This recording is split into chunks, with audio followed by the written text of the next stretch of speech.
Donc bonjour tout le monde, il est un peu moins de 18h35, on est à peu près 120 connectés et on va donc démarrer. Alors on va bien évidemment parler du programme qui vous intéresse ce soir, à savoir le Bitcoin, mais avant de rentrer dans le vif du sujet, nous espérons avant tout que vous allez tous bien ainsi que vos proches. Avant de vous présenter mes compagnons de route qui vont m'accompagner ce soir et que je remercie, quelques mots d'introduction. Donc, pour information, j'ai coupé les micros pour éviter d'entendre quelques bruits parasites, le Thermomix, la tondeuse, le chien qui aboie. Donc, s'il y en a qui sont sur le téléphone, il y a un petit écho, donc si jamais, n'hésitez pas à le couper. Par contre, vous aurez la possibilité de poser les questions sur le chat et vous avez également la possibilité de vous renommer si jamais vous souhaitez rester discret. Nous avons vécu et nous vivons toujours une situation inédite et parfois inquiétante, et il m'a donc semblé, dans cette introduction, important de vous donner en préambule quelques informations sur le cabinet. 2020 a été une année exceptionnelle, je dirais tant par l'activité que par la croissance externe. Pour l'activité tout d'abord, car les épargnants, par manque de choix, ont plus thésaurisé, et donc par la force des choses, se sont retournés vers nous sur plusieurs sujets d'investissement. De plus, et je dois le dire, les marchés en temps de crise recèlent d'opportunités et elles sont nombreuses. Donc je dirais, n'hésitez pas à nous solliciter le cas échéant. Ensuite, année 2020 exceptionnelle par la croissance externe, car 2020 nous a permis de racheter deux cabinets situés sur Rouffach et sur Mulhouse. Nous remercions à ce titre les dirigeants qui nous ont fait confiance, ainsi que les clients qui apprennent tout doucement à nous connaître. Je vais mettre la petite slide ici, qui vous donne un petit historique justement de ce qui s'est passé chez nous sur cette année 2020. Et du coup, c'est vrai que notre cabinet, par cette croissance externe et cette croissance interne, s'est étoffé avec les arrivées de plusieurs personnes que je vais vous présenter ici, avec les arrivées d'Aurélie et de Lara, qui sont les chevilles ouvrières du cabinet de Rouffach, par le recrutement de Laura au poste de responsable de l'ingénierie patrimoniale. Je profite aussi de ces quelques minutes pour saluer le départ à la retraite de François Griot et de son épouse Christine. François était le conseiller initial de Neuf-Brisac qui nous a rejoint à Colmar il y a 8 ans et il est maintenant remplacé par Guillaume Zurbach qui prend le relais. Christine a été quant à elle remplacée chez nous par Peggy qui nous accompagne maintenant depuis 3 ans avec succès. Je voulais donc tout simplement vous assurer, s'il en était besoin, vis-à-vis de la solidité du cabinet. Oups, je suis allé un peu vite. Voilà, sur le slide là. Vis-à-vis de la solidité du cabinet. Toute l'équipe qui se joint à moi et qui est connectée ce soir, et que vous pouvez donc voir, s'est adaptée à la combinaison télétravail, bureau sur les 3 sites géographiques, rendez-vous en clientèle quand c'est possible de les maintenir. Et nous n'avons connu, je dirais, aucune difficulté pour continuer à traiter les demandes dans les meilleurs délais. Je tiens donc tous à les remercier pour cette adaptation et le travail fourni, et nous sortons donc de 2020 avec des convictions encore plus fortes. La digitalisation des process doit encore être poussée. Nous faisions déjà les principaux actes en ligne, mais le zéro papier doit progressivement devenir la règle. L'approche transversale que nous mettons en avant, vous êtes parfois étonné, surpris peut-être d'avoir Anaïs, Pierre ou Laura au téléphone alors que vous êtes suivis par Colline, Maxime, Franck ou moi-même, mais nous sommes quelque part des généralistes et nous devons parfois nous entourer de certains spécialistes qui, je l'espère, à terme deviendront meilleurs que nous sur leurs sujets de prédilection, à savoir la réglementation, la location d'actifs ou par exemple les déclarations de revenus. Enfin, les outils. Cette crise aura eu le mérite de nous faire gagner plusieurs années sur nos méthodes de travail. Parfois, on pouvait peut-être se poser la question de la légitimité de faire 1 heure de route à l'aller, 1 heure de route au retour, 1 heure de rendez-vous. Euh, Alors que peut-être que dans ce rendez-vous, on avait 30 minutes de rendez-vous réel et puis finalement, on discutait ou on buvait pour ma part un petit verre d'eau. Et je pense qu'une grande partie, une grande majorité de nos clients sont demandeurs de la juste information dans un laps de temps qui se veut le plus rapide possible. Alors je ne dis pas que ces méthodes de travail digitales doivent remplacer le contact humain qui restera et qui est très important. Et bien au contraire, elles doivent nous permettre de renforcer le contact avec nos clients. Quel plus bel exemple? Je dirais que la réunion de ce soir, on aurait pu se dire, on va, avec l'épisode sanitaire, les réunions clients, on va peut-être pas en faire et puis on va attendre de pouvoir refaire des réunions présentielles. Justement, non. Les outils numériques doivent nous permettre de revenir vers vous, de vous transmettre de l'information et de rester en contact. Alors, je dirais que ce ne sera jamais l'un ou l'autre, mais c'est dorénavant l'un et l'autre. Donc voilà pour le point rapide sur le cabinet. Sans plus attendre, je vais passer la parole à Pierre pour un rapide point marché. Bonjour à tous, merci Emmanuel, merci pour votre présence à ce webinaire. Alors, pour vous faire un rapide retour sur les événements économiques de ces dernières années, nous sommes arrivés en fin 2019 avec des marchés financiers qui étaient selon nous jugés assez hauts.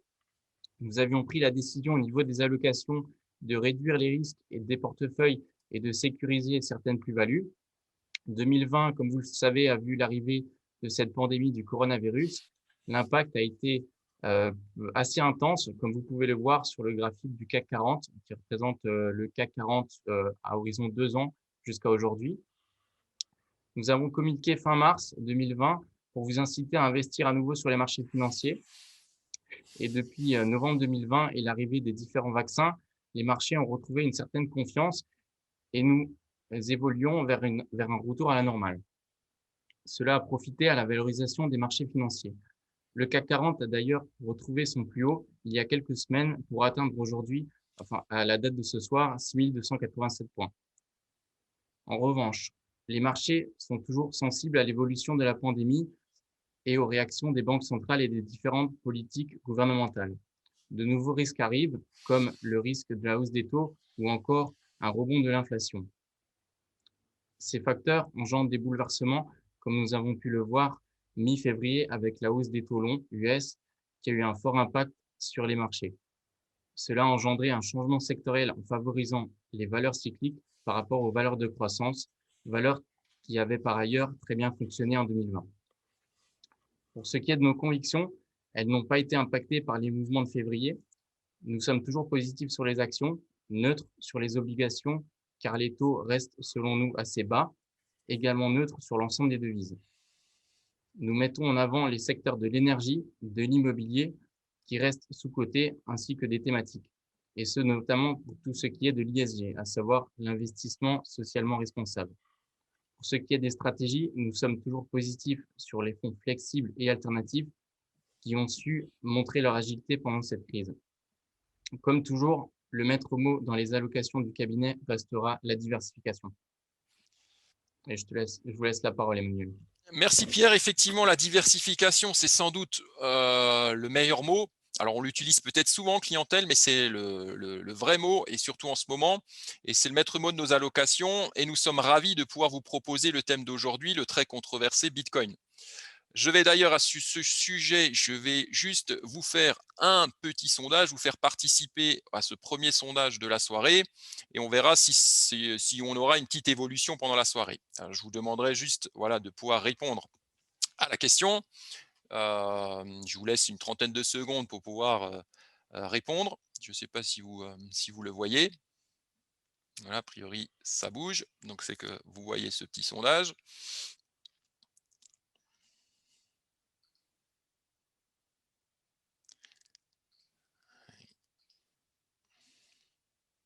Allez, je vous laisse encore quelques petites secondes. On est à 70% de votants. C'est plus rapide que les élections, hein.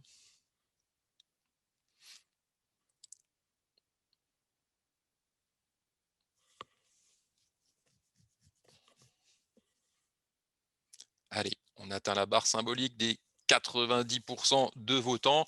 Donc, je pense que c'est un seuil significatif. Je vais mettre fin au sondage. Allez, et vous voyez le résultat théoriquement à l'écran. Donc, vous êtes plutôt, on va dire, un tiers de positif, 22% de négatif, une personne sur deux qui est neutre. Le Bitcoin simple et Fed mode, pour les deux tiers, quand même quasiment non. Et le Bitcoin future valeur de référence ou remplacement de l'or à long terme, quand même les deux tiers, non. Alors, je vais garder ces résultats, comme ça, je vais les sauvegarder. Voilà, hop, c'est parfait. Donc, depuis un an, l'attrait des investisseurs pour cet actif qu'est le Bitcoin est grandissant. Alors, au-delà de la technologie, ce sont très certainement les performances incroyables qui attirent. Cependant, la crédibilité de cet actif fait toujours débat, hein. Pour certains, il s'agit d'une simple bulle spéculative, peu écologique, qui permet parfois de blanchir de l'argent. Pour d'autres, c'est une classe d'actifs décorrélante et diversifiante qu'il faut avoir en portefeuille. Et justement, ça tombe bien quand on parle de décorrélation et de diversification, une société en a fait son credo et c'est Tobam. Et nous sommes ravis d'accueillir, donc il y a Marc qui représente la société MyFonds qui commercialise des solutions Tobam en France, Marc Rugel. Et nous avons Christophe Reury, CIO, qui remplace au pied levé Yves Chouefati qui est bloqué au Liban pour des raisons familiales et qui devait être avec nous, mais on compte sur Christophe pour assurer ce soir. Christophe, c'est à toi. Je vais te nommer animateur du coup pour que tu puisses partager ton diapo. Alors, nommer animateur, voilà.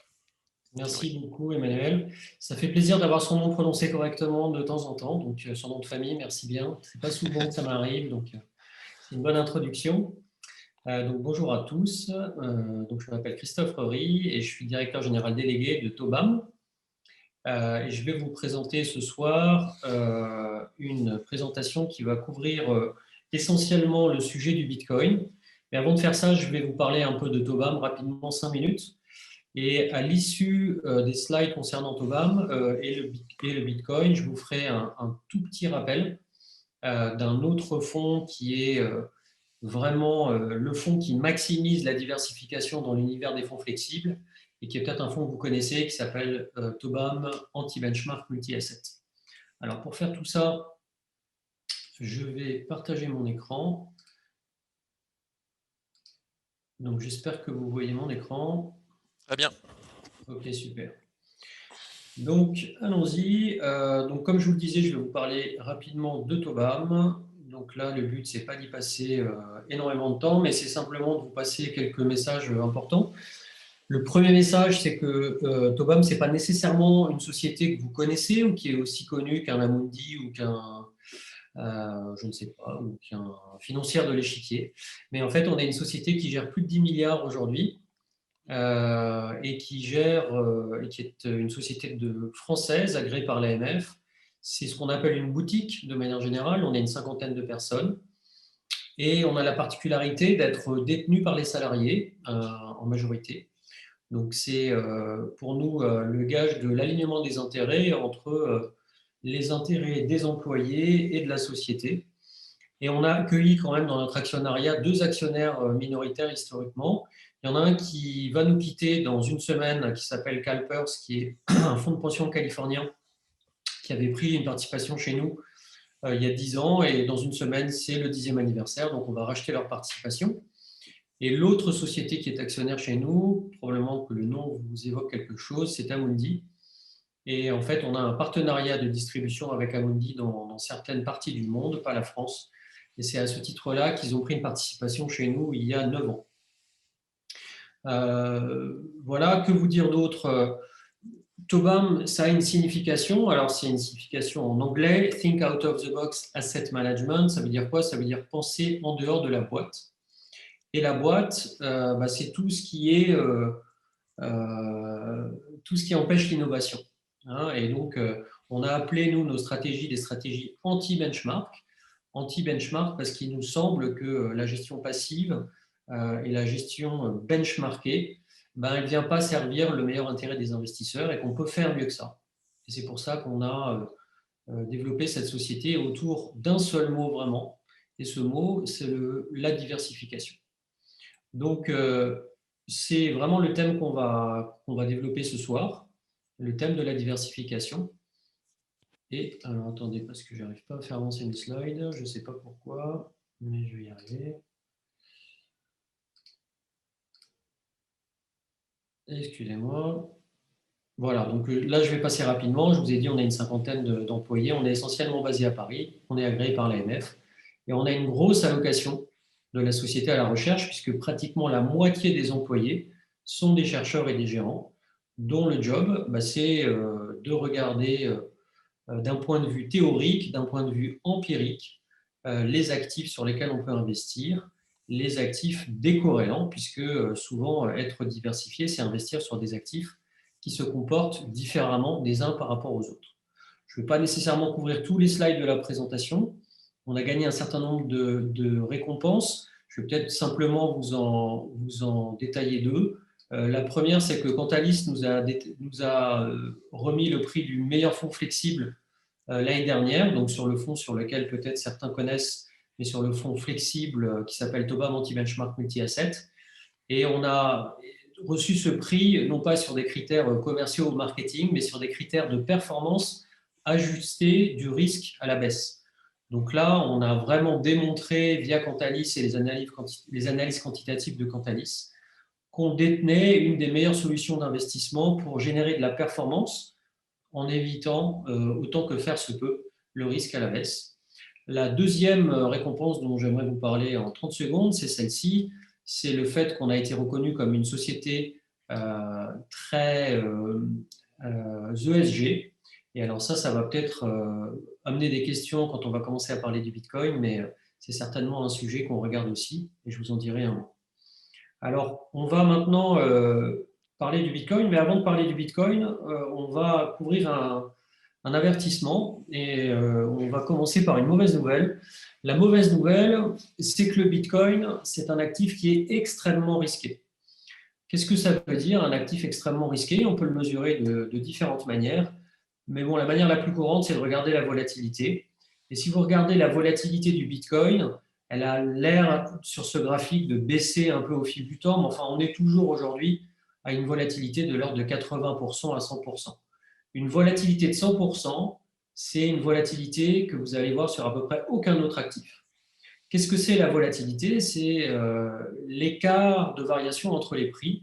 Donc là, on est vraiment en présence d'un actif sur lequel, de manière non surprenante, vous allez voir certains jours des variations de prix de 10%, sans que cela ne corresponde réellement à un événement exceptionnel. Si vous regardez une action qui baisse de 10% ou qui monte de 10%, en général, c'est qu'il y a vraiment une news sur cette action qui vient supporter un écart aussi important. Sur le Bitcoin, vous allez avoir vraiment beaucoup de journées sur lesquelles vous allez avoir des variations très importantes du prix, sans que nécessairement il y ait une excellente nouvelle ou une nouvelle catastrophique. C'est simplement que par nature, aujourd'hui, le niveau de risque du Bitcoin est très élevé. Donc ça, c'est très important à avoir en tête. C'est que c'est un actif, quand on va le comparer à peu près à n'importe quel autre actif, qui va être beaucoup plus risqué. Maintenant, la bonne nouvelle qu'on peut quand même apporter malgré cette mauvaise nouvelle, c'est qu'en fait, alors attendez, je suis désolé, j'ai des problèmes pour dérouler mes slides. Voilà. Alors la bonne nouvelle, c'est que investir, c'est prendre des risques. On ne peut pas imaginer vouloir faire des profits sans prendre des risques. Et donc, c'est vrai que le Bitcoin est un actif qui est très risqué. Mais en fait, ce qui est important quand vous regardez un actif, ce n'est pas nécessairement son niveau de risque. Ce qui est important, c'est de prendre en compte son niveau de risque pour déterminer la taille de votre investissement dans cet actif. En fait, si vous investissez un montant très important sur des actions françaises, eh bien, vous allez avoir un risque mesuré en euros qui va être supérieur à le fait que vous investissiez un petit montant sur le Bitcoin. Donc, ce qu'on est en train de dire ici, c'est que le risque d'un actif, c'est quelque chose qui doit vous aider à déterminer la taille de l'allocation que vous allez y faire, mais pas quelque chose qui doit nécessairement vous amener à ne pas investir. Si quelque chose est 10 fois plus risqué que votre niveau de risque habituel, eh bien peut-être que vous allez en mettre 10 fois moins. Mais ce n'est pas nécessairement une raison pour ne pas investir sur cet actif. Donc effectivement, on reconnaît complètement que le Bitcoin est un actif extrêmement risqué, mais encore une fois, le risque, ce n'est pas quelque chose qui doit vous empêcher d'investir, c'est quelque chose qui doit vous aider à déterminer la taille de votre investissement. Ça, c'était l'avertissement. Alors, je vais vous parler du Bitcoin sous 3 angles ce soir. Je vais vous parler d'abord des aspects fondamentaux de la thèse d'investissement. Donc, pourquoi, d'un point de vue fondamental, on pense chez Tobam que le Bitcoin est un actif intéressant. Ensuite, on va regarder les éléments empiriques. Qu'est-ce que ça veut dire empirique? Ça veut dire qu'on va s'intéresser aux résultats passés, à la performance passée, et on va essayer d'analyser un peu cette performance passée et les caractéristiques de cette performance passée pour comprendre les caractéristiques de cet actif. Et enfin, on va regarder dans une troisième partie quels sont les moyens pour s'exposer au Bitcoin. Il existe aujourd'hui plusieurs moyens de s'y exposer. On peut en acheter soi-même directement, on peut acheter des certificats, des fonds, des futurs. Et donc, on va regarder un peu, essayer de faire un inventaire des options pour s'exposer au Bitcoin. Alors, un rappel simplement et un slide d'explication. Pourquoi est-ce qu'on parle ce soir que du Bitcoin et pas des autres cryptos? Eh ben, en fait, on parle du Bitcoin parce qu'aujourd'hui, le Bitcoin, c'est de très très très loin l'actif digital le plus important en termes de capitalisation boursière, enfin en termes de capitalisation et en termes de volume, mais aussi en termes d'historique. Donc le Bitcoin, c'est un actif qui a été créé en 2008. La formation des prix au départ n'était pas complètement publique ou transparente, mais je dirais qu'à partir de 2010, on commence à avoir potentiellement des idées du prix. Donc on a aujourd'hui à peu près 10 ans d'historique de formation des prix sur le Bitcoin. Si vous regardez cet horizon de placement sur le deuxième actif numérique le plus important qui s'appelle l'Ethereum, vous allez avoir beaucoup moins d'historique des prix. Vous allez avoir des volumes de transactions qui vont être 5 fois inférieurs à ceux du Bitcoin et vous allez avoir une capitalisation qui va être également 5 fois inférieure à celle du Bitcoin. Donc on peut, quand on a plus de temps et la volonté vraiment de s'intéresser à la classe d'actifs des crypto-actifs, s'intéresser à d'autres actifs que le Bitcoin, mais ce n'est pas le propos de ce soir. Le propos de ce soir, c'est vraiment de se faire une idée, une thèse d'investissement uniquement sur le Bitcoin. L'Ethereum, c'est un actif qui peut être intéressant, mais dont la thèse d'investissement va être très différente de celle qu'on va développer ce soir sur le Bitcoin. Alors, qu'est-ce que c'est essentiellement la thèse d'investissement fondamentale de Tobam? Eh ben, c'est de dire que le Bitcoin a le potentiel, et ça c'est un mot qui est important, le mot potentiel, c'est un actif qui a le potentiel pour devenir un nouvel étalon de mesure de la valeur. Pour mesurer la valeur, on a besoin d'un étalon. Alors, historiquement, au cours des siècles, on a utilisé différentes manières de mesurer la valeur. Je crois que la présentation doit... non, pas nécessairement. Enfin, on a évidemment tous en tête certaines manières de mesurer la valeur qui ont été utilisées dans le passé. Donc, on a pu utiliser dans certaines régions des sacs de sel, du thé, du tabac, du bétail.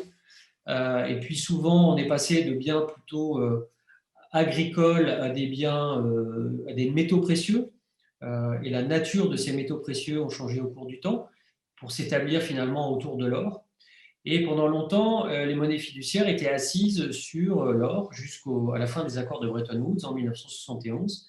Et donc à partir de 1971, on a assisté à la non-convertibilité des monnaies qu'on appelle fiat, donc l'euro, le dollar, enfin pas l'euro à l'époque, mais le franc à l'époque, le dollar, vis-à-vis de ces étalons de mesure de la valeur. Notre thèse chez Tobam, c'est qu'aujourd'hui, le Bitcoin, c'est un actif qui a le potentiel et les caractéristiques pour être un nouvel étalon de valeur. Alors, qu'est-ce que c'est ces caractéristiques? On ne va pas toutes les passer en revue de manière très détaillée ce soir, parce qu'on n'a pas 2 heures devant nous. Mais enfin, vous avez sur cette diapo ici un certain nombre de critères qu'on peut identifier et qui, s'ils sont remplis, peuvent donner à un actif la capacité à devenir un nouvel étalon de valeur. Et quand on passe le Bitcoin aux grilles de ces critères, eh ben on s'aperçoit que le Bitcoin remplit la totalité de ces critères. Donc, il ne suffit pas de remplir la totalité de ces critères pour être adopté comme un nouvel étalon de valeur, mais en tout cas, le Bitcoin est un candidat sérieux, un candidat éligible à devenir un nouvel étalon de valeur de par la manière dont il est construit et de par ses caractéristiques. Alors, il y a une caractéristique qui est très importante et qui en fait en plus, par les temps qui courent, un actif très intéressant, c'est que le Bitcoin, c'est un protocole par lequel le nombre de Bitcoins existants est par définition limité. Donc on sait aujourd'hui, on sait depuis la création du Bitcoin, qu'il n'y aura à terme qu'au plus 21 millions de Bitcoins. Aujourd'hui, on en a émis, on en a miné à peu près un tout petit peu moins de 19 millions. Donc vous avez sur ce graphe ici la courbe de l'ensemble des bitcoins existants dans le monde. Donc, vous voyez qu'on a commencé la courbe en 2010. Et cette courbe, elle a une pente qui est très élevée au départ. Et puis, en fait, petit à petit, cette pente, elle va converger vers 21 millions. Et on sait par construction qu'on atteindra 21 millions de bitcoins minés en 2140. Alors, comment ça se passe? Eh bien, en fait, la blockchain, qui est une sorte de grand livre comptable décentralisé, vient confirmer la création toutes les 10 minutes d'environ aujourd'hui 6 bitcoins. Donc aujourd'hui, toutes les 10 minutes, vous avez à peu près 6 bitcoins qui sont créés dans le monde. Et ce rythme de création, il est divisé par 2 tous les 4 ans. La dernière fois qu'il a été divisé par 2, c'est il y a à peu près 9 mois ou 6 mois. Et donc, on sait que dans 3 ans et demi, eh ben, ce rythme de 6,25 bitcoins toutes les 10 minutes va être divisé par 2 et qui passera à 3,12,5 bitcoins toutes les 10 minutes. Et c'est la raison pour laquelle, en fait, cette courbe grise est asymptotique vers les 21 millions. Ça, c'est très important. Pourquoi? Parce que ça veut dire qu'on est absolument certain qu'on fait face à un actif dont la quantité est limitée. Et avoir un actif dont la quantité est limitée, eh ben, quand on compare la valeur de cet actif ou qu'on la mesure avec un autre actif dont la quantité tend à beaucoup s'étendre, comme les dollars ou comme les euros, eh ben, ça prend un intérêt particulier dans le contexte actuel. Et pour moi, ça explique une des raisons du succès récent du Bitcoin. C'est le fait que si vous regardez le rythme de création, par exemple, de dollars, d'augmentation du bilan de la Banque centrale aux États-Unis, il est d'à peu près 20% par an, tous les ans, depuis 2008. Donc ça veut dire que la masse de dollars, d'actifs libellés en dollars augmente d'à peu près 20% par an. Et quand vous comparez cette expansion monétaire à l'expansion en nombre de Bitcoin, eh bien vous voyez rapidement qu'on a affaire vraiment à un actif sur lequel on peut avoir une conviction de capacité à lutter contre l'inflation dans un monde où peut-être qu'aujourd'hui on est encore sur officiellement des chiffres d'inflation très faibles ou relativement faibles, mais où tout le monde commence à parler d'inflation, et où notre thèse chez Tobam, c'est qu'il y a beaucoup d'inflation cachée. Et il y a une inflation cachée qui est très importante, qui est les dépenses de l'État, parce que le taux d'imposition de l'État, il est passé au cours des 30 dernières années d'à peu près 20% du PIB à 57% du PIB.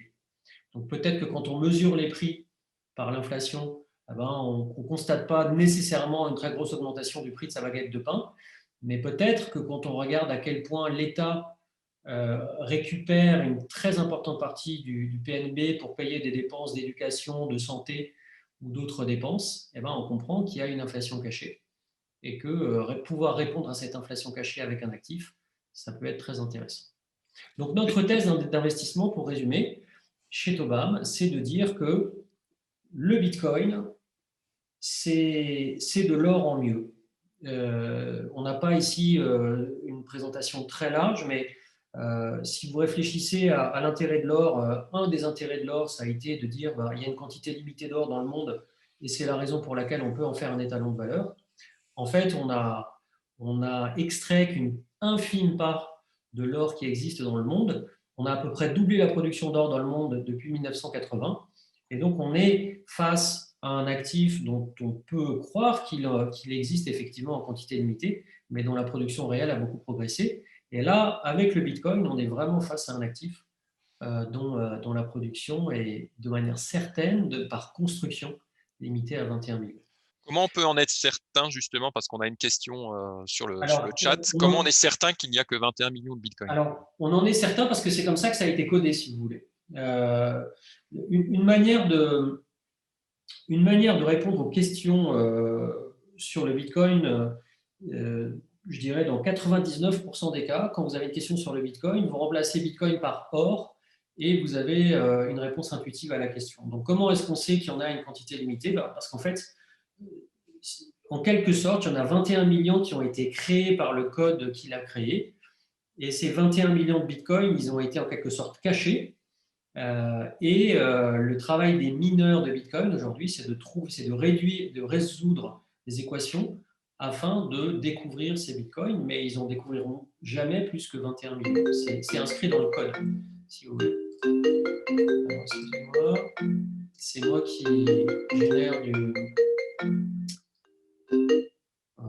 qui génère du bruit parasite, mais on en est certain. Alors, il y a quand même toujours des critiques vis-à-vis du Bitcoin aujourd'hui, et malgré cet espoir et ce potentiel de devenir une nouvelle mesure de la valeur. Et ce qu'il faut bien comprendre avec le Bitcoin, c'est qu'on en est vraiment au début de l'histoire, à tel point que, de notre point de vue, toutes les critiques raisonnables, toutes les critiques rationnelles du Bitcoin, et il en existe, elles vont trouver leur réponse dans le développement d'un système financier qui va améliorer petit à petit l'environnement, l'écosystème autour du Bitcoin. Si vous regardez la situation il y a 5 ans de ça, il y a 5 ans, vous aviez très peu de plateformes d'échange. Si vous vouliez acquérir du Bitcoin, c'était relativement compliqué. Vous n'aviez pas d'unicité des prix, c'est-à-dire que vous pouviez payer un Bitcoin 100 € à Paris et peut-être le double ou la moitié à New York. Et puis, l'environnement légal autour du Bitcoin était extrêmement réduit.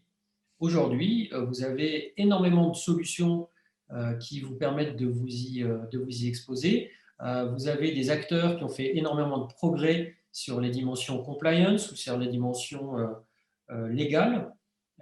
Et puis, vous avez aussi un développement de la manière de conserver les bitcoins, de la manière d'augmenter les niveaux de sécurité afférents à la conservation de ces bitcoins. Et donc, tout ça, ce n'est pas encore parfait, mais tout ça, c'est un monde qui évolue rapidement et qui évolue rapidement vers vraiment une très forte professionnalisation et qui répond petit à petit à toutes les critiques encore rationnelles qu'on peut faire pour le Bitcoin aujourd'hui. Alors, j'imagine qu'il va y avoir des questions, mais on va plutôt les garder pour tout à l'heure. Là, dans la deuxième partie, on va étudier les caractéristiques maintenant de cet actif. Et alors, il y a des choses un peu techniques et il y a des choses un peu moins techniques. Sur les choses techniques, cette slide ici, c'est un travail qu'on a fait il y a assez longtemps déjà. L'idée ici, c'est de se dire, mais est-ce que la nature du risque est différente ? On a bien compris que l'ampleur du risque était très importante, mais est-ce que si on rebase ce risque et qu'on le compare au même niveau de risque à des actions ou à des obligations ou à de l'or, on a finalement une distribution des performances qui est différente de celle d'autres actifs? La réponse, c'est non. On a vérifié ce point-là d'un point de vue quotidien ici ou d'un point de vue hebdomadaire.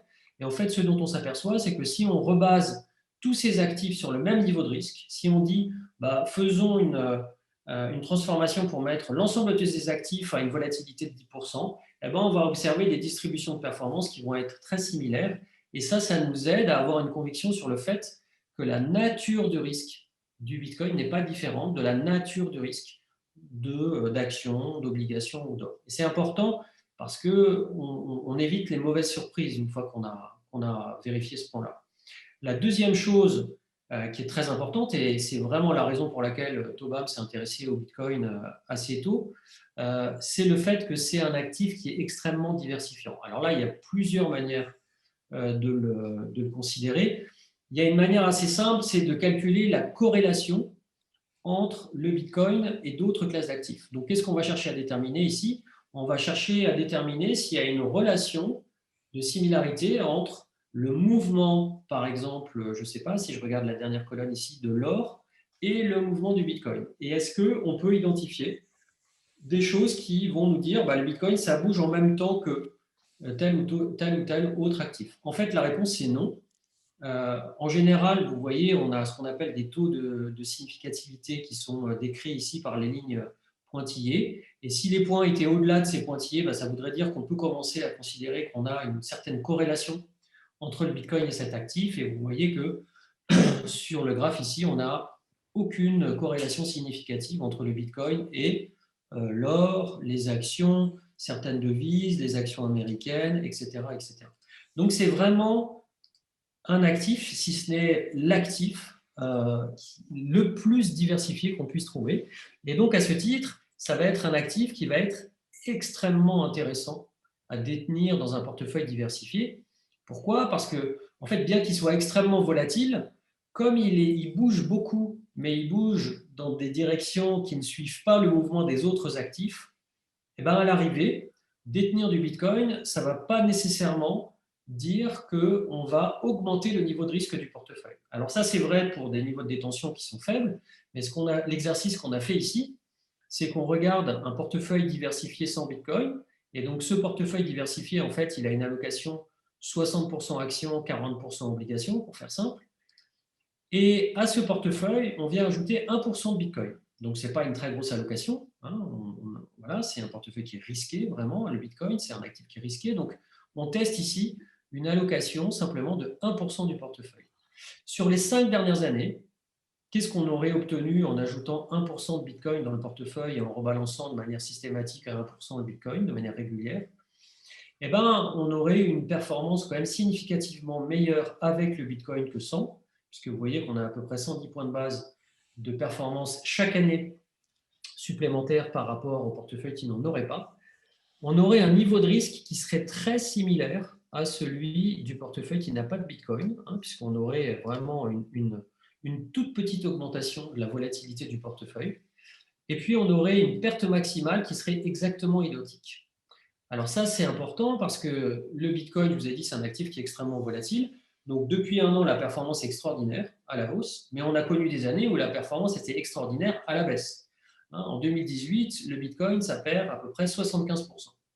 Et bien, même en intégrant 2018 dans ce graphe année où, encore une fois, le Bitcoin a perdu 75%, et ben, on a une perte maximale du portefeuille qui est exactement similaire. Pourquoi? Parce qu'en fait, le 1% a perdu 75%, mais le reste du portefeuille a fonctionné. C'était pendant une année où les autres actifs ont bien fonctionné. Et donc, à l'arrivée, on n'a pas détérioré la perte maximale du portefeuille. Voilà, donc ce qu'on est en train de dire là, évidemment, c'est vrai pour une allocation de 1%. Si vous mettez 50% de Bitcoin dans votre portefeuille, c'est plus vrai. Hein. La capacité diversifiante, la décorrélation, elle va être toujours importante, mais elle ne va pas être suffisante pour empêcher une augmentation du risque. Donc nous, qu'est-ce qu'on a tendance à dire? On a tendance à dire, voilà, prenez en compte le fait que cet actif est très risqué, et si vous prenez ça en compte, et si vous cherchez vraiment à construire un portefeuille extrêmement diversifié, le Bitcoin, ça va vraiment vous aider à diversifier votre portefeuille, mais en revanche, si vous ne voulez pas augmenter le niveau de risque de votre portefeuille, il ne faut pas en mettre plus que 1 ou 1,5% dans un portefeuille diversifié classique. Bon, l'autre dimension, mais peut-être que ici, ce n'est pas nécessairement le sujet le plus important. Nous, aujourd'hui, on a des questions, hein, on a des questions sur la liquidité justement du Bitcoin. Très bien. Okay. Voilà. Donc, pour la liquidité, je vais vous épargner des calculs très compliqués, mais ce qu'il faut retenir aujourd'hui, c'est que tous les jours, il s'échange à peu près, tous les jours, il s'échangeait l'année dernière en moyenne à peu près $1,5 milliard de Bitcoin par jour. Donc, c'est quand même des volumes qui sont significatifs. Aujourd'hui, le Bitcoin, c'est plus liquide que l'action LVMH, qui est la plus grosse market cap en Europe. Donc, ça vous donne quand même une idée du niveau de liquidité. Un jour sur 10, le Bitcoin est plus liquide que l'action Apple. Donc, on a aujourd'hui la capacité de dire qu'on peut investir sans trop s'inquiéter des montants significatifs de manière quotidienne sur le Bitcoin pour s'y investir ou pour s'y désinvestir sans avoir un impact sur le prix qui est très important. Là, on n'a pas de slide sur l'impact sur le prix, mais ce qu'on a calculé par exemple, c'est quand vous vouliez investir $1 million sur le Bitcoin en 2013, on estimait l'impact marché à 1% sur le prix. Aujourd'hui, si vous investissez $1 million sur le Bitcoin, enfin même pas aujourd'hui, mais en 2020, on estimait l'impact à 0,01% sur le prix. Donc ça vous donne une idée du fait qu'il y a de la profondeur, il y a de la liquidité. C'est la raison pour laquelle chez Tobam, on a décidé de lancer un fonds en 2017, c'est qu'on regardait cet actif depuis longtemps parce qu'il était merveilleux du point de vue de la diversification, mais on ne s'est pas lancé avant parce que la liquidité n'était pas suffisante. Nous, on travaille beaucoup chez Tobam avec des gros institutionnels. des caisses de retraite, des compagnies d'assurance. Et c'est des gens qui, en général, ont besoin de profondeur sur le marché pour investir. Et donc, notre clientèle cible principale, c'était ces institutionnels. Et on s'était dit, bon, jusqu'en 2016, on s'est dit, bon, la liquidité n'est pas suffisante. Et puis en 2016, on s'est dit, OK, la liquidité commence à être intéressante, très probablement que très bientôt, elle sera suffisante. Et donc, on a commencé à se mettre en marche de manière à pouvoir lancer un fonds sur cet actif. Alors, ça n'a pas été une mince affaire. Pourquoi? Parce que, en fait, ça n'existait pas, un fonds sur le Bitcoin en 2017. Et nous, on est une société de gestion qui est agréée par l'AMF. Donc, on a été voir l'AMF, on a été voir les différentes parties prenantes d'un fonds ouvert. Qu'est-ce que ça veut dire? Ça veut dire qu'on a dû trouver un administrateur et un dépositaire pour le fonds. Ça veut dire qu'on a dû trouver un auditeur pour le fonds. Et puis, ça veut dire aussi qu'on a dû aller voir notre régulateur et lui dire, voilà, on a comme projet de lancer un fonds sur le Bitcoin. Alors, je vous épargne les discussions qu'on a eues. Ça a été des discussions relativement longues. L'AMF a été très constructive dans le cadre de sa mission, mais elle ne nous a pas du tout empêché de lancer le fonds. Pareil, du côté de KCIS, qui est l'administrateur et le dépositaire, ce n'était pas nécessairement quelque chose sur lequel on a eu un oui tout de suite, mais on y est arrivé. Et aujourd'hui, on a une solution. Donc, on a lancé en novembre 2017 qui apporte toutes les garanties de sécurité d'un véhicule fonds ouvert. Donc, j'imagine que vous avez l'habitude d'investir sur des fonds. Et dans le cas du fonds Tobam investi sur le Bitcoin, vous êtes exactement en présence du même niveau de ségrégation des responsabilités que vous allez avoir sur un fonds action ou sur un fonds obligataire ou sur un fonds flexible. Qu'est-ce que ça veut dire? Ça veut dire que Tobam, ça n'est entre guillemets que la société de gestion de ce fonds. Et que ce fonds, les actifs de ce fonds sont déposés chez un dépositaire. Alors, on a deux dépositaires en l'espèce, parce qu'on a un dépositaire pour tout ce qui n'est pas crypto, et puis on a un dépositaire pour les bitcoins. Et puis, c'est un fonds qui est audité par Price, qui certifie les comptes des fonds de manière régulière, comme n'importe quel autre fonds. C'est un fonds qu'on a lancé en novembre 2017. On a libellé des parts dans différentes monnaies, puisqu'on parle beaucoup, nous, à des investisseurs qui ne sont pas nécessairement basés en France ou dans la zone euro.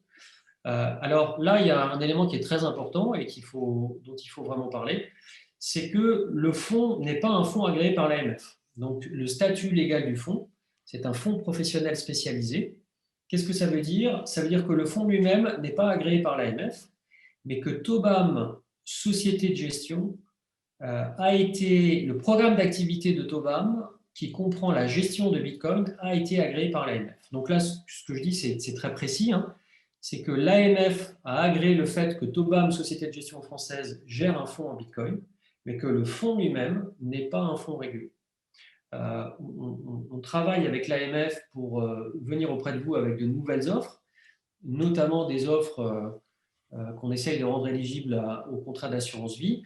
Aujourd'hui, ce fonds-là, c'est un fonds non régulé qui n'est pas éligible à l'assurance vie et qui ne peut s'acheter que via un compte-titre, à condition d'être en mesure d'être considéré comme un investisseur qualifié selon les critères de l'AMF. Donc ça, c'est très important. On n'est pas là en train de décrire un fonds qui est disponible à l'achat pour tout le monde. On doit être considéré comme un investisseur qualifié de manière à pouvoir investir sur ce fonds-là. Qu'est-ce qui fait ce fonds? Il a une fonction d'utilité qui est extrêmement simple. Il a comme fonction d'utilité de délivrer la performance. Je vous ai dit qu'il y a plusieurs manières d'investir sur le Bitcoin. On ne va pas là, ici, regarder toutes ces manières, mais vous avez beaucoup de manières d'investir qui sont soit compliquées, qui sont compliquées de plusieurs dimensions. Elles peuvent être compliquées de dimension de sécurité, elles peuvent être compliquées de dimension d'accès, elles peuvent aussi être compliquées ou non efficientes dans la mesure où elles ne vont pas exactement vous donner la performance du Bitcoin lui-même. Nous, ce qu'on fait chez Tobam, c'est qu'on achète les Bitcoins Et comme on est propriétaire, enfin c'est vous en tant que porteur du fonds qui êtes propriétaire des bitcoins, mais comme le fonds détient les bitcoins, eh ben, il va être en mesure de délivrer une performance qui va être extrêmement proche de la performance du bitcoin. Vous voyez que ce fonds ici, qui a été créé en novembre 2017, la performance du fonds est en orange, la performance du bitcoin est en gris. On ne la voit pas, pourquoi? Parce qu'elle est complètement cachée par la performance du fonds, qui est presque exactement similaire à celle du bitcoin. On a un écart de suivi qui est très très faible entre la performance du fonds et la performance du bitcoin. Ça veut dire quoi? Ça veut dire que le fonds fait un très bon job à délivrer la performance du bitcoin. Il y a dans le monde d'autres fonds qui existent, qui sont en général pas des fonds ouverts, mais ce qu'on appelle des fonds fermés. Et ces fonds-là, ils sont développés notamment aux États-Unis. Il y a un fonds très connu qui s'appelle Grayscale, qui doit faire 23 milliards de dollars aujourd'hui à peu près. Et c'est un fonds qui a beaucoup plus de difficultés à reproduire la performance du Bitcoin. Ici, on vous a reproduit la même idée, c'est-à-dire la performance de ce fonds, Grayscale, vis-à-vis de la performance du Bitcoin. Et vous voyez qu'il y a des différences énormes de performance. Pourquoi? Parce que ces fonds qui ne sont pas des fonds ouverts, ils sont sujets à l'offre et à la demande. Donc, quand tout le monde en veut, on l'achète trop cher, le fonds. Et puis, quand tout le monde veut en sortir, comme récemment, parce que les gens se sont aperçus qu'il y avait des véhicules plus efficients, on sort dans de mauvaises conditions. Donc, ce n'est pas du tout le cas du fonds de Tobam. Dans le fonds de Tobam, vous avez une valeur liquidative tous les jours. Et cette valeur liquidative, elle vient exactement refléter la valorisation des bitcoins détenus par le fonds. Voilà, je pense que... Alors, juste, je vous dis un tout petit mot du fonds multi-asset et après on prend les questions. Je ne sais pas comment vous voulez procéder. Sinon, on peut peut-être juste répondre à quelques questions sur le Bitcoin. Peut-être juste faire un petit rappel sur la blockchain et dire, parce qu'on nous parle du code, est-ce que le code, qui détient le code, si le piratage, le plafond de 21 millions d'euros peut-il sauter? Est-ce que le cours du Bitcoin est manipulable par des outils à haute fréquence, des outils de trading à haute fréquence? Donc peut-être juste un rapide rappel peut-être de la blockchain pour nos clients, peut-être l'expliquer en 2-3 mots, enfin voilà, nous dire. Ouais, alors la blockchain, si je vous disais, c'est un grand livre c'est rien d'autre qu'un grand livre de comptabilité décentralisé. Donc en fait, qu'est-ce que ça veut dire? Ça veut dire que c'est un réseau par lequel on va venir confirmer de manière décentralisée des transactions. Donc en tant que tel, ça ne vient pas déterminer le prix du Bitcoin, hein, c'est simplement un système qui fait que on n'a plus besoin de tiers de confiance pour une transaction. On va simplement, de manière décentralisée, être en mesure de confirmer des transactions. Et pour confirmer ces transactions, on va faire appel à ce qu'on appelle des mineurs qui vont dépenser de l'énergie afin de s'assurer que un certain nombre de transactions qui sont groupées ensemble, à un certain moment, sont validées par le système lui-même. Toutes les histoires qu'on a entendues de hacking ou de fraude, ce ne sont jamais des histoires qui ont eu lieu, si vous voulez, ou qui ont eu comme cause un problème vis-à-vis de la blockchain. Ça a été jusqu'à aujourd'hui systématiquement des problèmes liés aux plateformes d'échange. Pourquoi? Parce que, en fait, si vous voulez échanger ou acheter, vendre des bitcoins, vous pouvez le faire directement dans la blockchain, mais la manière la plus rapide et la plus efficiente pour le faire, c'est d'aller sur une plateforme d'échange. Et c'est ces plateformes-là qui ont fait l'objet de hacking et de problèmes de fraude ou de vol. Pourquoi? Parce qu'il y a énormément d'échanges de Bitcoin qui se passent au niveau de ces plateformes et donc elles sont la cible privilégiée des hackers et qui cherchent à s'emparer des Bitcoins qui sont détenus par les plateformes. Alors, il y a eu une faillite retentissante qui a eu lieu au Japon sur une plateforme qui s'appelle Mt. Gox, qui a beaucoup fait parler d'elle. Depuis, les plateformes ont beaucoup progressé en sécurité puis en process. C'est-à-dire qu'avant, les bitcoins, ils restaient sur la plateforme. Aujourd'hui, les plateformes ont progressé et ont la capacité à retirer les bitcoins de la blockchain pour les garder sur des ordinateurs qui ne sont pas reliés à Internet. Ça, c'est ce qu'on fait aussi chez Tobam. On ne laisse pas nos bitcoins sur les plateformes, on les retire. Et puis, une fois qu'ils sont retirés des plateformes, ils sont déposés sur des ordinateurs qui ne sont pas reliés à Internet et donc qui ne sont pas hackables. Voilà. On a aussi que dire des critiques du Bitcoin liées au blanchiment d'argent, au financement du dark web? Alors ça, C'est une question, encore une fois, je pense que cette question, d'aucuns diraient qu'elle est vite répondue. Je pense que la question, en fait, la réponse à cette question, elle va être apportée par le développement et elle a été adressée par le développement des acteurs et de l'écosystème. Il y a 5 ans, quand vous ouvriez un compte auprès d'une plateforme, vous aviez pratiquement pas de KYC. Donc KYC, c'est l'ensemble des documents qu'on vous demande pour vous demander l'origine des fonds, s'assurer de votre identité, etc. Bon, aujourd'hui, si vous ouvrez un compte sur une plateforme, on va vous demander beaucoup de documents. Essayez d'ouvrir un compte sur Bitstamp au Luxembourg, par exemple, qui est une plateforme régulée en Europe.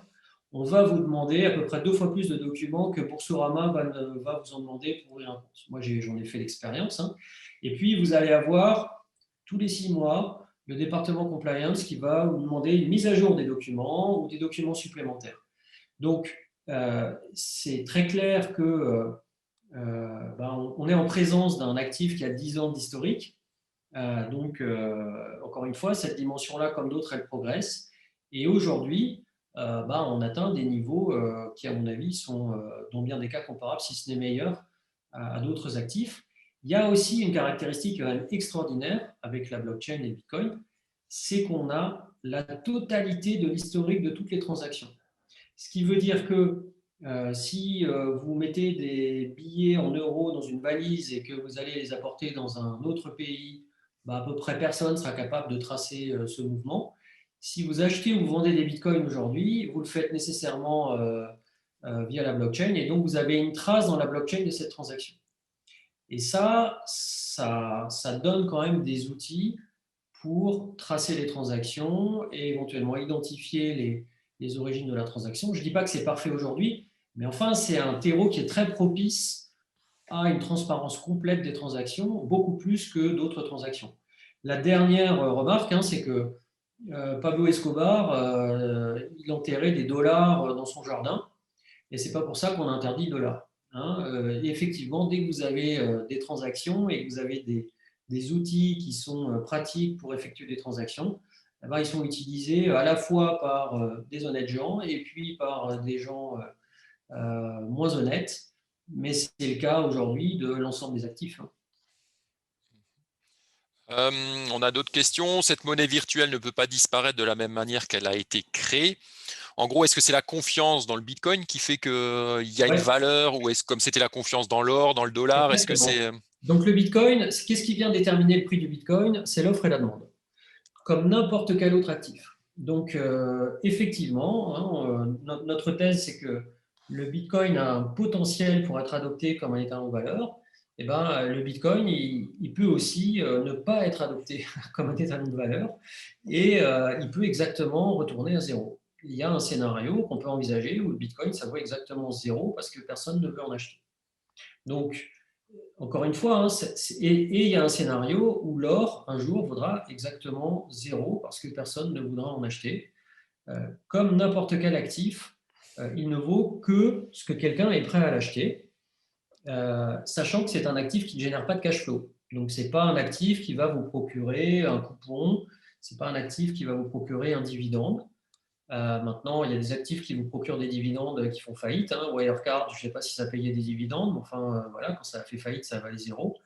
Donc, ce n'est pas un actif magique et c'est un actif dont la valeur est très liée à son adoption, mais qui est très liée, encore une fois, pas à son adoption en tant que moyen de paiement, parce que quand on a lancé le fonds, nous, il y a 3 ans et demi, il y a beaucoup de gens qui étaient sceptiques sur cet actif en disant, mais enfin, c'est quand même pas très pratique pour payer le Bitcoin. Et c'est clair que ce n'est pas très pratique, mais l'or, ce n'est pas non plus très pratique pour payer. Je ne crois pas que vous payez votre baguette avec de l'or, et pourtant, c'est un étalon de valeur. Donc, voilà, la clé de la valeur du Bitcoin, c'est pas est-ce que c'est un bon moyen de paiement, c'est pas est-ce qu'on va pouvoir payer sur Amazon en Bitcoin.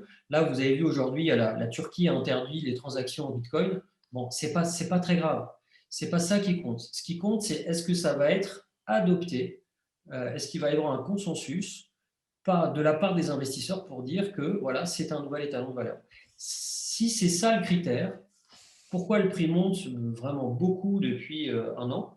Parce que le taux d'adoption il a énormément progressé, parce qu'on a aujourd'hui des compagnies d'assurance, des asset managers, des hedge funds qui achètent de cet actif parce qu'ils y voient un intérêt. Hein. Donc c'est ça qui fait que le prix a monté. Le jour où ils y verront plus leur intérêt, c'est peut-être ça qui fera que le prix baissera. Mais en tout cas, le jour où le potentiel d'étalon de valeur se réalise, le Bitcoin, ça ne vaut pas 50 000 euros, ça vaut beaucoup plus que 50 000 euros. Bien sûr. On nous pose aussi la question sur la régulation à venir, sur le Bitcoin, les cryptos en général. Est-ce qu'il existe des licences spécifiques que les banques doivent posséder en prévision de la régulation à venir? Et quelles sont les licences? Enfin, voilà. Ouais, alors ça, moi, je suis bon, sur les banques, je ne suis pas de spécialiste. Aujourd'hui, si vous voulez, toutes les banques, au départ, elles ont été extrêmement réticentes vis-à-vis du Bitcoin. C'était évidemment, elles étaient dans une position de conflit d'intérêts, puisqu'elles n'avaient absolument aucun intérêt à ce que ça se développe. Donc, l'état du monde aujourd'hui, c'est que toutes les banques américaines, hyper connues, qui disaient il y a 3 ans, c'est horrible, n'en faites pas, c'est une fraude, l'ont adopté et ont développé des activités autour du Bitcoin. Aujourd'hui, les banques françaises, elles sont encore globalement dans une position de défiance vis-à-vis du Bitcoin. Hein, donc, je ne crois pas qu'il y ait d'exception. Toutes les grandes banques françaises traditionnelles sont encore extrêmement méfiantes, extrêmement réticentes. Bon, de mon point de vue, c'est un peu comme d'habitude, c'est-à-dire qu'elles vont suivre, mais que ça va prendre plus de temps pour se passer. Après, du point de vue de la régulation, il y a plusieurs acteurs. Donc, je vous parlais des plateformes d'échange. Donc aujourd'hui, vous avez des plateformes régulées et des plateformes non régulées. Je crois que l'AMF a aussi mis en place de la régulation de ce côté-là. Et puis après, vous avez la régulation de la détention. Donc aujourd'hui, vous avez des obligations légales. Quand vous remplissez votre déclaration d'impôt, la saison a commencé. L'année dernière, à la fin, je n'ai pas fait cette année encore, mais l'année dernière, à la fin de la déclaration, on vous demandait si vous déteniez un compte auprès d'une plateforme pour de la crypto. Voilà, tout ça, c'est des choses qui vont évoluer. Mais pour moi, ça va dans le sens d'une plus grande adoption. Et si on se dirige vers une plus grande adoption, ça veut dire que c'est favorable au Bitcoin.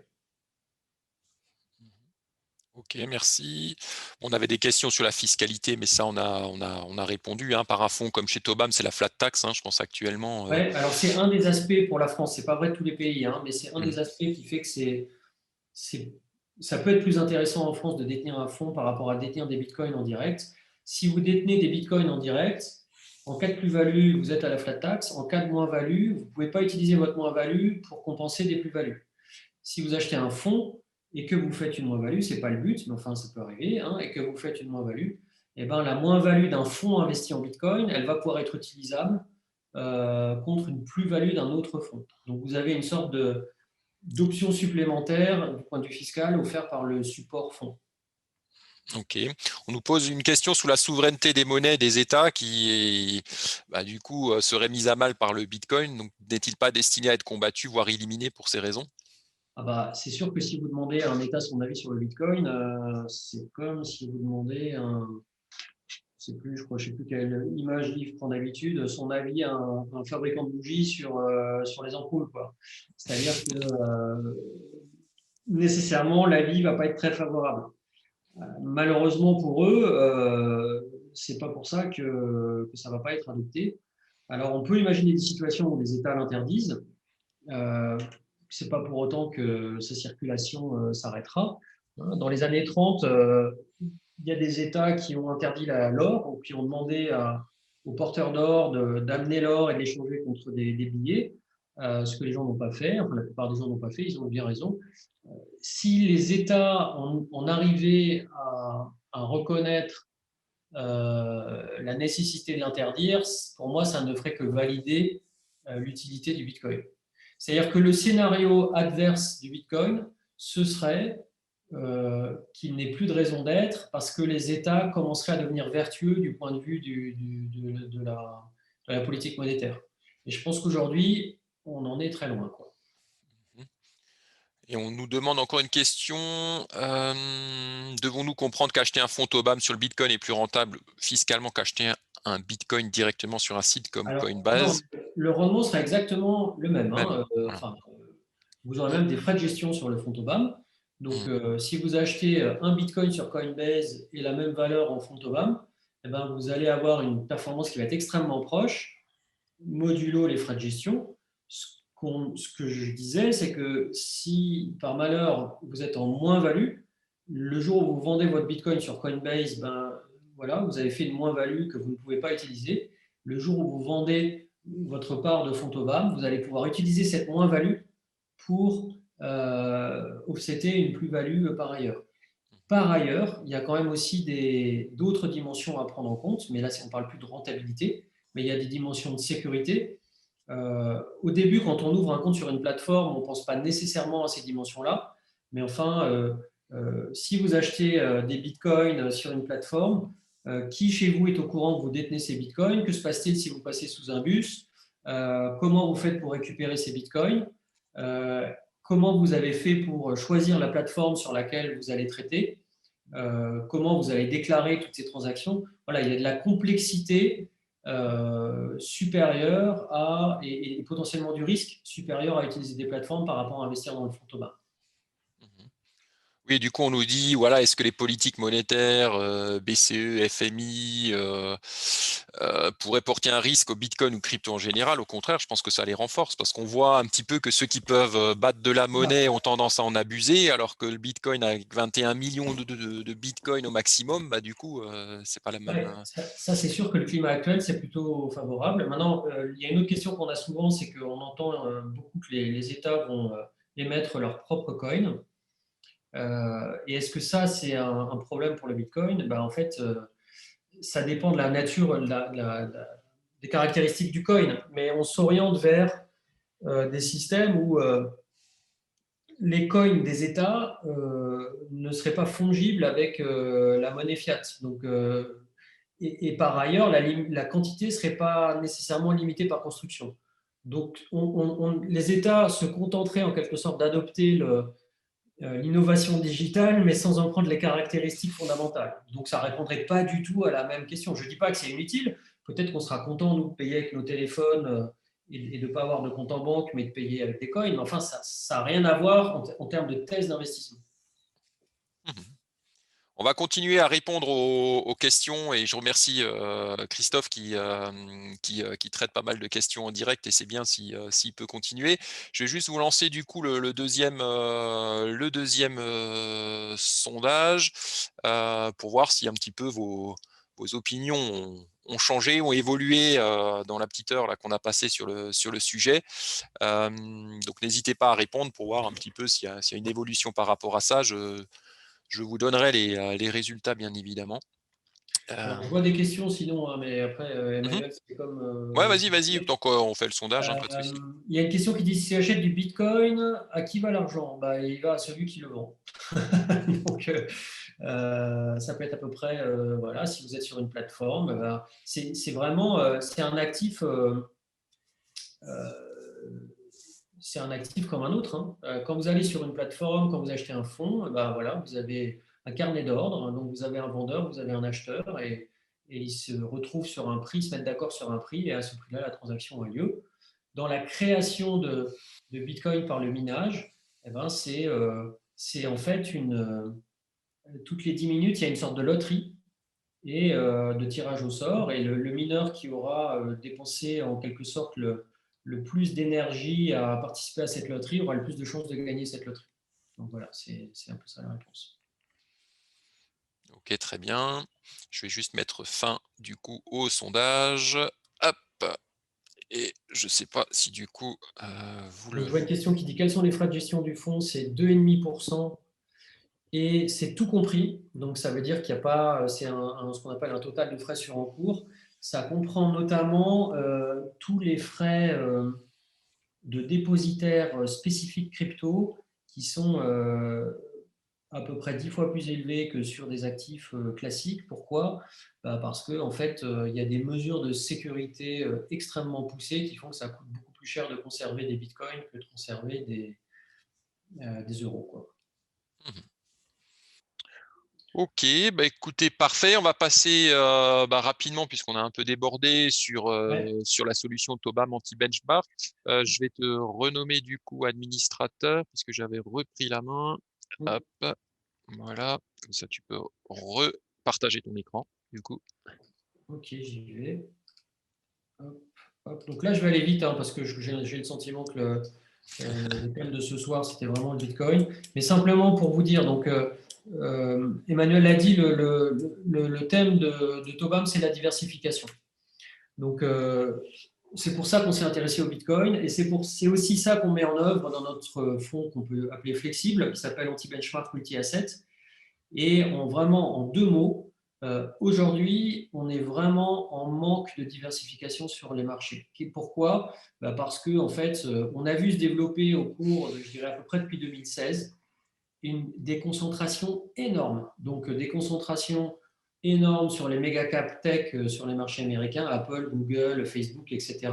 La même chose sur les marchés émergents avec Alibaba, Samsung et consorts. Et donc aujourd'hui, sur les marchés actions, on atteint des niveaux de concentration qu'on n'a jamais vus dans l'histoire.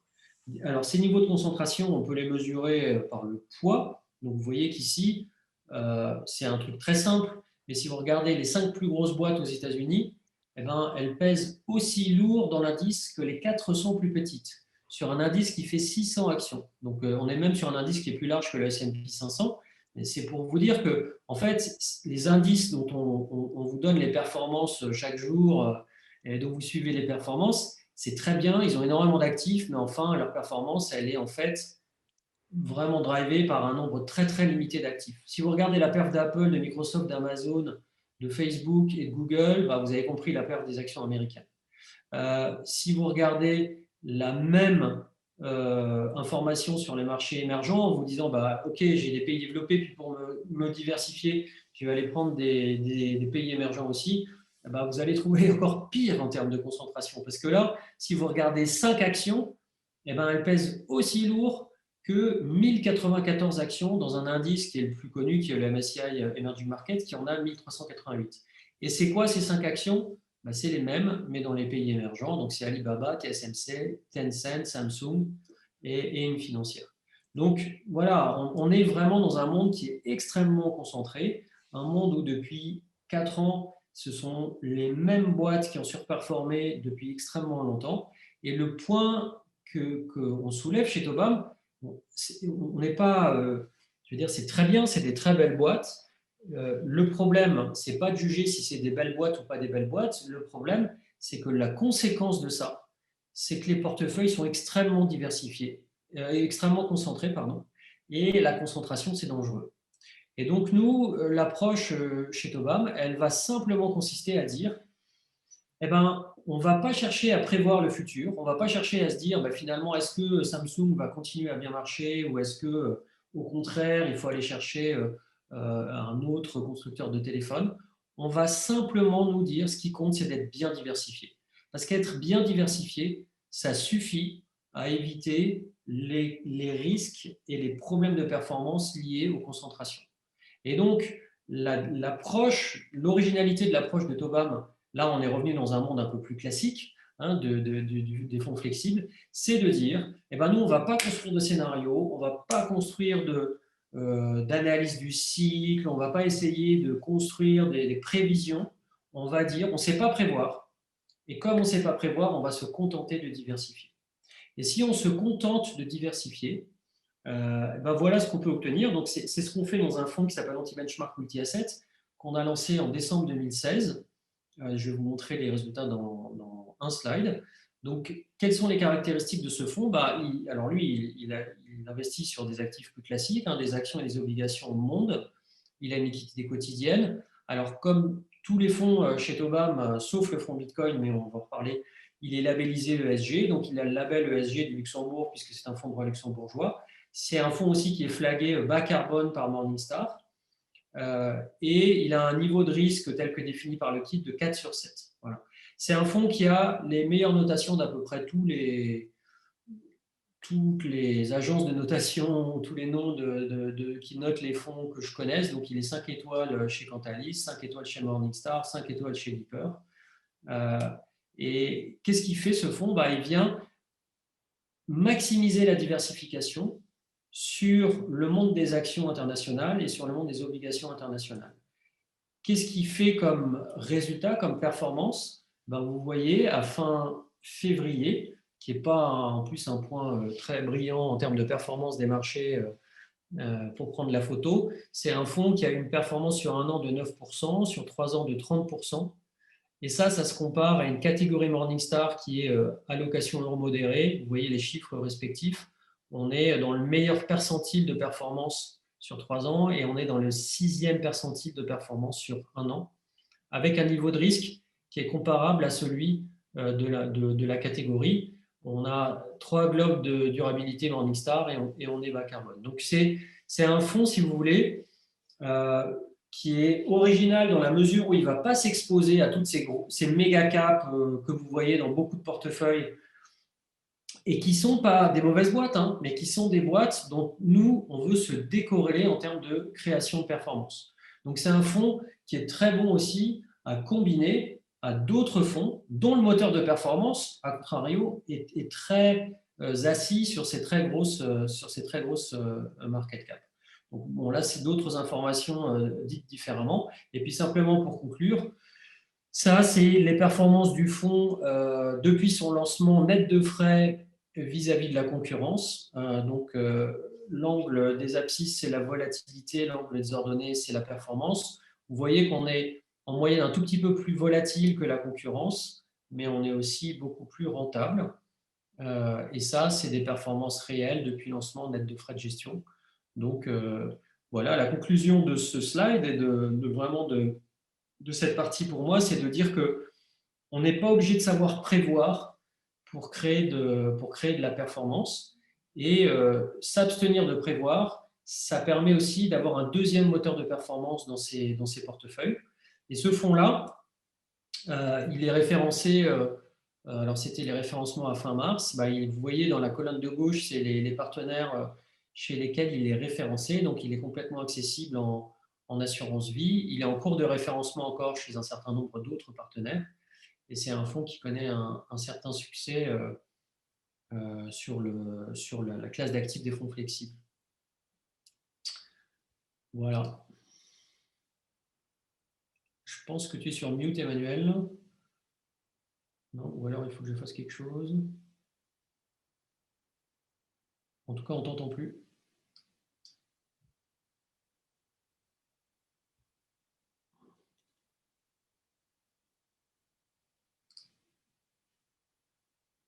Oui, Emmanuel, je crois qu'on ne t'entend pas. Toujours pas. C'est pas grave. En tout cas, pour Tobam Anti-Bench Multi-Asset, c'est un très bon support qu'on a sélectionné il y a bientôt 1 an via l'aide de MyPhone et de Marc. Et du coup, on le trouve assez intéressant encore de portefeuille dans vos allocations. Et on l'aime beaucoup, surtout, alors c'est Yves qui expliquait via cette sphère d'exposition, ce qui fait que si vous prenez l'exposition aux différents secteurs et classes d'actifs, vous l'imaginez par une sphère et le fonds va plutôt se comporter comme une sphère et non pas comme par exemple une bouteille en surexposant certains secteurs d'activité.